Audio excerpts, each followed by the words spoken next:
J'ai commencé une nouvelle série. Encore. Et c'est encore une nouvelle série d'animation. Et c'est encore du Sonic. Qu'est-ce que j'y peux, moi? On va parler aujourd'hui de Sonic Prime, épisode 1. Alors, oui, j'ai décidé de faire tout en un épisode. Pourquoi? Parce que va falloir qu'on parle 30 secondes de la durée de l'épisode. 40 minutes. 40. Alors, outre le fait que j'ai dit que, ouais, Asmin Hotel, c'était pas assez long, etc. Ça change en fonction du sujet. Moi, Asmin Hotel, j'avais dit que c'était pas assez long parce que j'en voulais plus. C'était trop court pour la qualité du projet. J'aurais voulu en voir plus, en fait. Ça s'arrête là. C'est pour ça que je trouvais les épisodes trop courts. Parce que quand t'aimes quelque chose, t'as envie que ça dure longtemps. Fallout, les épisodes durent 1 heure. Mais Fallout, c'est un slow burn. C'est une série qui prend son temps.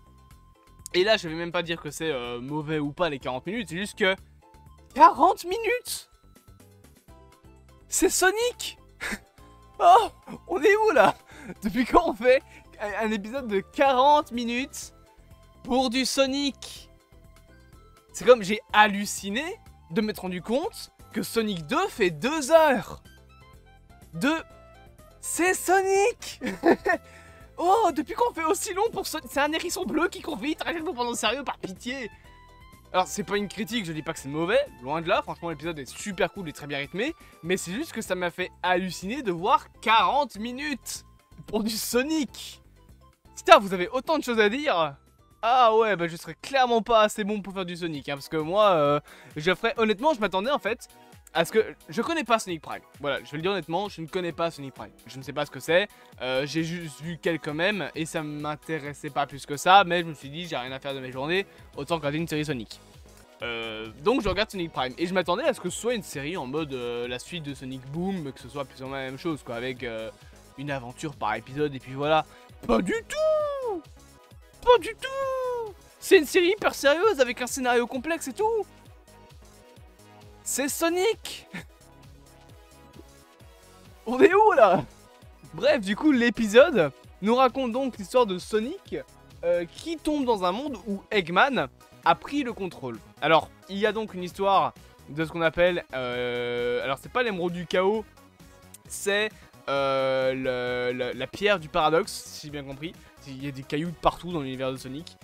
Alors par contre, va falloir qu'on parle d'un truc, 30 secondes. Je sais que c'est pas le bon épisode, c'est le début de l'épisode 2. Mais dans le début de l'épisode 2, Shadow. Ok. Shadow tape dans des cailloux. Ok. Shadow trouve l'émeraude du chaos au beau milieu d'un champ. Quoi? Là, je place ça là, mais il trouve la putain de Chaos Emerald au milieu d'une plaine. C'est comme si dans un jeu Zelda, c'était un poissonnier qui te donnait la Master Sword. PS, ils l'ont déjà fait. C'est pas censé être l'objet ultime, l'émeraude du chaos. Il la trouve au milieu du jardin.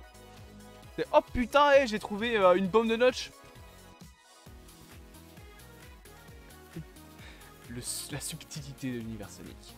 Le pire, c'est que vraiment, il la trouve 5 secondes après. Chaos Control! Tu peux pas réfléchir 2 minutes avant de l'utiliser, l'émeraude du chaos, je sais pas, mais bref, passons, c'est l'épisode 2, on parlera de ça quand on parlera de l'épisode 2.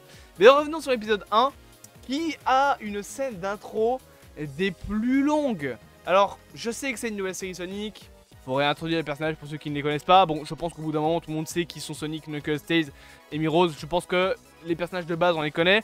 Ok, allez, à la limite, pour ce qui est du personnage de Rouge, c'est que c'est peut-être un personnage un peu moins connu, mais je pense qu'on n'a pas besoin de revoir une scène d'introduction un peu cringe sur les bords, tout ça pour du Sonic. Dans le sens où c'est vraiment la scène d'introduction, elle est horrible dans un sens où c'est Sonic qui arrive, qui fait « Hey, salut, c'est bizarre, c'est moi, le personnage hérisson qui s'appelle Sonic et qui est bleu et qui court vite. Oh, bonjour Tails, mon ami à 2 queues, et bonjour Amy Rose, la meuf qui est encore sur moi. » Oh, et bonjour Knuckles, le mec qui passe toujours des câbles. Ah, et bonjour la chauve-souris qui vole et qui s'appelle Rouge. Tu veux pas faire plus évident comme introduction de personnage? Vraiment, je vous jure que c'est comme ça et c'est... Ah, il y a d'autres moyens. Si tu veux les intégrer, juste tu dis que Sonic arrive un peu en retard. Le pire, c'est qu'il arrive en retard. Et du coup, t'as tous les personnages qui en vont de leurs petits commentaires en mode « Ah, je suis rouge et je ne suis pas contente que tu sois en retard. » Oh, je suis Knuckles et je suis énervé que tu sois en retard. Ça va, tout le monde sait qui sont les personnages. Surtout que genre, c'est Sonic Prime, ça a pas l'air d'être une série faite pour faire découvrir l'univers Sonic aux gens. C'est pas une série qui est faite pour ça, c'est une série qui est faite pour les fans. Pourquoi tu réintroduis des personnages pour une série faite pour les fans? Les fans connaissent les personnages. Oh, bonjour Big, bonjour Foggy. Les fans connaissent les personnages, on n'a pas besoin de revoir l'introduction. Tu regardes Sonic Prime, c'est que tu connais Sonic. Genre, quelqu'un qui ne connaît pas Sonic va pas aller voir un truc qui s'appelle Sonic Prime. Il va se dire, ah bah tiens, c'est quoi Sonic? Avant tout. Et après, il tombera sur Tails, il tombera sur Knuckles. Voire même, de nos jours, certaines personnes vont connaître Sonic avec les films avant. Donc, ils vont connaître Tails, ils vont connaître Knuckles. Ce genre de série, c'est pas une série faite pour le grand public. C'est vraiment une série faite pour les fans. Pas besoin de réintroduire tous les personnages. Même si c'est un reboot de l'histoire. Tout que genre, c'est pas... encore une fois, c'est pas comme Sonic Boom qui a pour but, à mon avis, de durer 45 saisons. Là, déjà, la série, elle est terminée maintenant. Mais c'est une série qui a pour but d'avoir une histoire bien précise. On n'a pas besoin de réintroduire les personnages, on les connaît. C'est par exemple le film Mario ne se fait pas chier à réintroduire qui sont Luigi et Mario. On tombe directement dans le monde de Luigi et Mario. On nous explique pas...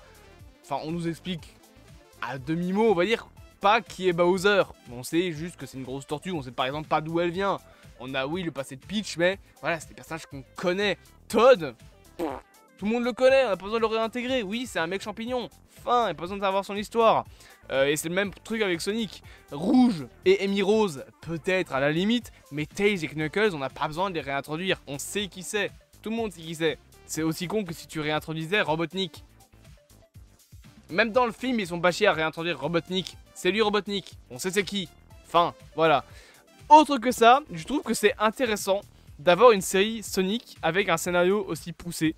Dans le sens où c'est vraiment une série qui se prend beaucoup au sérieux pour du Sonic. Et ce même est ce qui m'a donné envie de voir la série. Le truc de ouais, comment ça se fait que t'es rentré? T'as laissé la porte ouverte. Voilà. Ça m'a donné directement envie de voir la série. C'est pour ça que j'ai regardé l'épisode 1. Donc en soi, c'est vraiment un épisode qui est intéressant. Et qui est le premier truc Sonic qui, je trouve, accepte, entre guillemets, de faire du Sonic. Dans le sens où on va avoir les anneaux qui seront directement présents et tranquilles, voilà, on sait que c'est des anneaux. Quand il va se prendre d'un dégât, il va perdre ses anneaux. Il va y avoir les loopings. Même dans la ville futuriste, il y a les rails. Comme dans les derniers jeux Sonic, là, les rails, enfin il y en a aussi dans les anciens, tu vas me dire, mais les rails sur lesquels tu slides, va y avoir voilà, tous les éléments comme ça qui vont te rappeler les jeux Sonic. Et c'est un peu intéressant, et bien évidemment, du coup dans l'épisode 2, t'as la Chaos Emerald qu'on trouve au milieu du jardin. Ok, pourquoi pas. Mais je trouvais que c'était vraiment assez intriguant comme série. On reparlera bien évidemment des futurs épisodes plus tard, mais pour moi, c'est une bonne première introduction. À part que l'introduction elle est peut-être un petit peu forcée. J'espère donc que cette vidéo vous aura plu. Bien évidemment, n'hésitez pas à vous abonner, à partager, à liker, à commenter, pas à commander, à retrouver vous aussi des émeraudes au milieu de vos jardins. Normalement ça paye, hein, vous vendez la Chaos Emerald. Voilà, tranquille. Et on se dit à bientôt pour de prochaines aventures.